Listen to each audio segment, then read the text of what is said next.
On July 26, 2023, an urgent 911 text reported a kidnapping in progress on the interstate.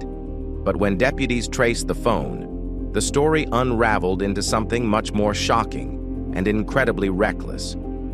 I'm telling you this right now, you're going to take this as a lesson at 11 years old that if you do something stupid in the future, you're going to enjoy those cuffs. I'm not going to do this again. Dispatchers in Volusia County received frantic texts from someone claiming to be behind a van carrying a kidnapped victim, supposedly taken from a Chick-fil-A in Palm Coast.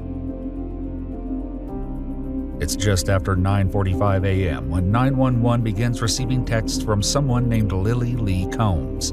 She claims to be following a kidnapper's van on the interstate, and updates are still pouring in. When they fail to locate the van, a deputy tries calling the phone number that's been sending the text messages. Hello? Hello? Hi. Is this what's your name?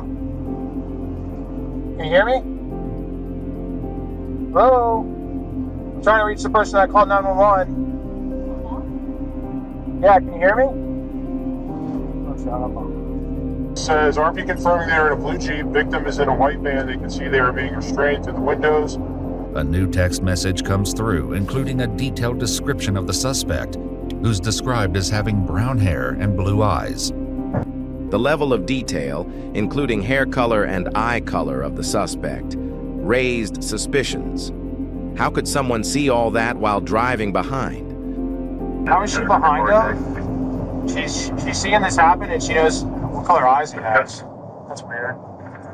Brown hair and blue eyes, but she's behind him. Like, if she was saw the incident or witnessed the kidnapping, or how would you even be following them and know any of this? Multiple police departments, including Volusia County deputies and a helicopter, were deployed immediately. But something didn't add up.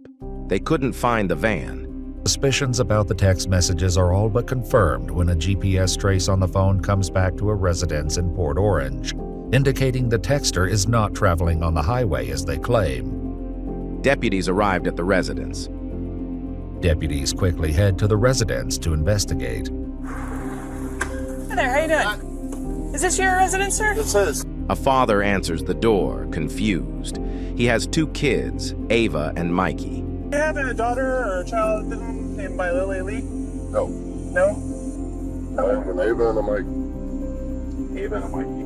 Yep. Would you like to see them? The deputies follow him to his house, where he informs his wife what's going on. Someone texted into 911 that someone was getting kidnapped and they were on the interstate, but then when they went and did a location on the phone, the address was showing up here. As their daughter Ava steps into the garage, her phone rings. The deputy answers it, leading to a shocking conclusion. The deputy calls the number again. A phone rings. It's Ava's.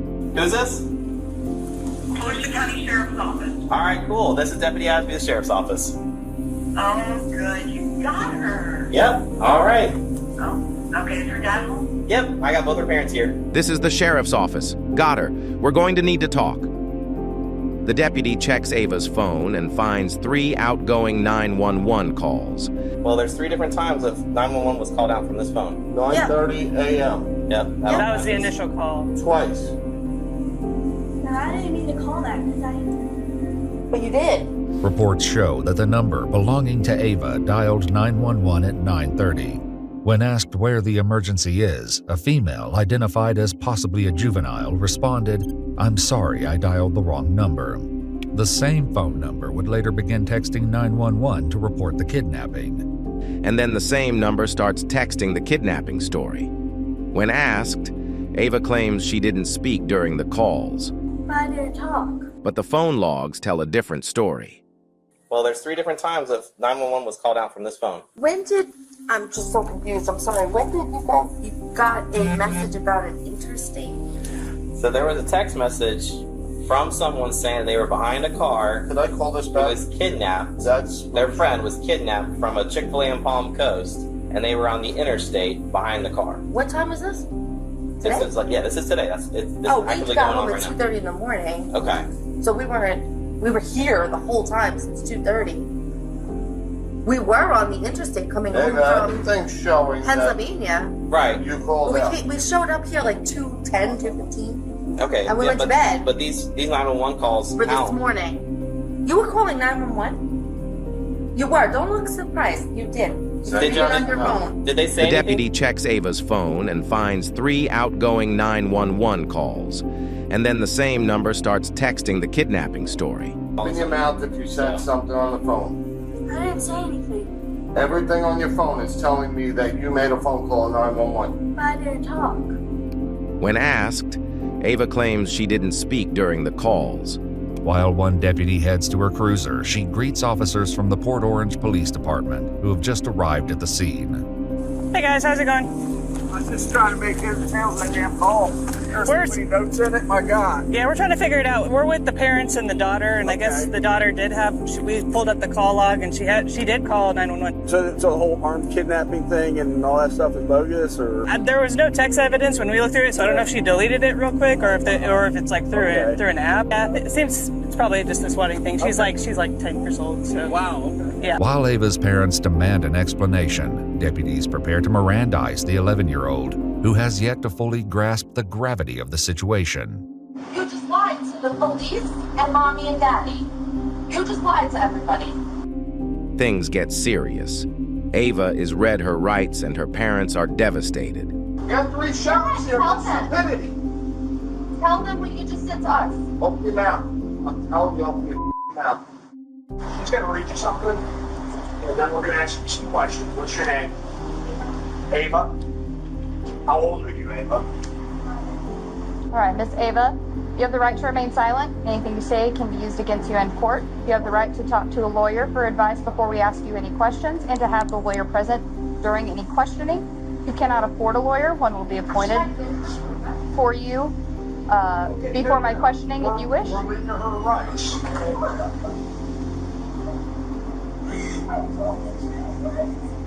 Because you did something stupid. Right. Let me explain something here. Serious.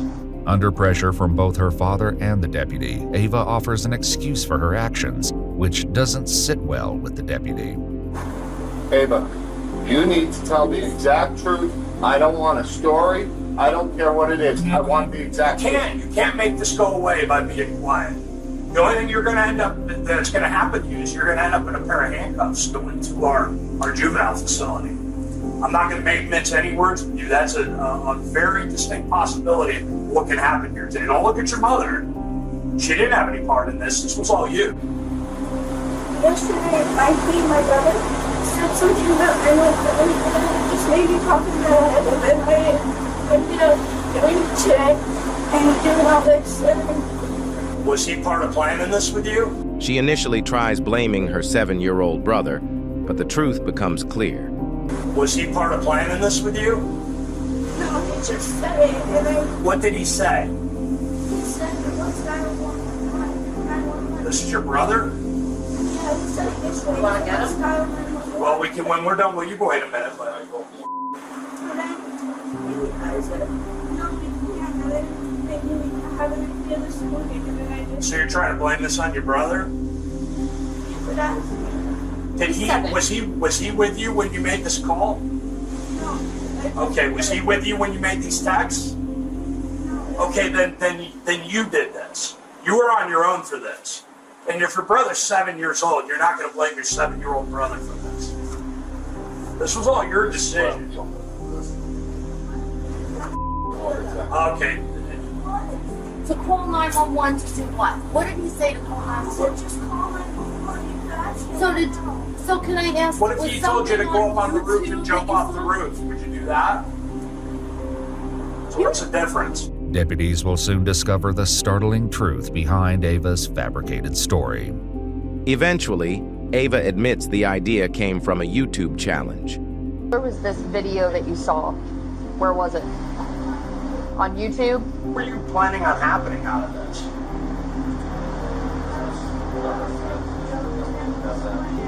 Well, what did you think was going to happen when you said somebody was kidnapped and somebody had a gun? What did you think was going to happen? Well, did you have any thoughts about how many how much of the law enforcement resources in this area you were going to take up by doing that? I probably never thought of that, right? Did you think of the men and women that have families at home that are driving 90 or 100 miles an hour with their lights and siren on, trying to save somebody who's a victim of an armed kidnapping, that they could be involved in a traffic crash and be seriously injured or killed because you wanted to make a joke? Does that seem funny to you? Would that be funny if that happened? Because I can tell you that would be even more serious than what you're looking at right now. You physically see your father walk up to sheriffs, military, everybody, thank you for your service. And then you do like this? Though it wasn't captured on camera, reports state that Ava admitted to getting the idea to prank 911 from a YouTube challenge. The deputy explains the consequences. What you've done here is a felony, okay? It's a felony crime. We had more than 20 officers on it with lights and sirens, risking their lives over a fake report. That's not funny. Ava was arrested and processed at the Family Resource Center, then transferred to juvenile detention. Her father leaves her with a harsh truth. Your life just changed, kid. Over a phone call, your life just changed. According to the sheriff's office, Ava was charged with making a false police report involving a firearm, felony, misuse of 911, misdemeanor. In a time where pranks go viral, this case is a harsh reminder. Some jokes come with real-world consequences. Red false 911 reports are not entertainment. They're dangerous.